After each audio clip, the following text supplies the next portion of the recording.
Are you moving to Nashville and only want new custom construction homes? Today you're in luck because that's what we're looking at. 3.5 million home behind me here. 5 bedrooms, 5 baths, almost 6,500 square feet. This thing is absolutely beautiful and this neighborhood is incredible. One of the most desired neighborhoods in Nashville, and we're gonna check it out right now.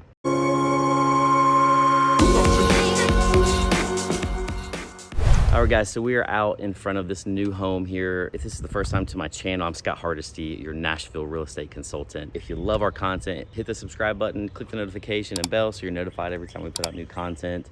But we're looking at new homes every single week just for you. So please leave comments below. Let us know what you think about this place. What do you think about the amenities and just the price? Is it too expensive? Is it too cheap? Let us know what you think. And let's check this one out though. I'm gonna show you here. Like I said, this one's 5 beds, 5.5 baths, almost 6,500 square feet. Glass encased wine room right off of the living room there, the dining room, office downstairs. Your primary suite is downstairs with executive closets and custom built-ins. You're on over an acre here. You have a screened in outdoor area with a fireplace and just a huge lot here. So you have 4 bedrooms upstairs. You have plenty of space with a bonus room upstairs to do other activities. And this is just a beautiful property. Like I said, the location is a big part of what you pay for here also, because you're just so close to everything. You're close to 65, you're close to Green Hills, you're close to downtown. Beautiful location, beautiful area. Can't wait for you to see the inside. Let's go check it out.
hope you enjoyed that tour of this incredible home. I think that wine room was probably my favorite feature of this house, but just a very well done home right here in the heart of Nashville, again, one of the most desired neighborhoods here in Nashville. And yeah, I would love to hear your feedback. Again, as much as we love making these videos, we love even more helping people find their next home here in Nashville. So this doesn't have to be your budget. We help people in every price range out there. We just love filming these new construction homes, the custom ones that we really love looking at these and just seeing what the designers are doing, what the builders are doing, and what's in style, we can kind of see what's going out of style. But this one here is just absolutely beautiful. So reach out to us if you need help finding a home here in Nashville. That's what we do all day, and we would love to hear from you. Schedule a Zoom call with me, shoot me a text, email. I'll personally respond, and I will see you next time on the Nashville Life. Later.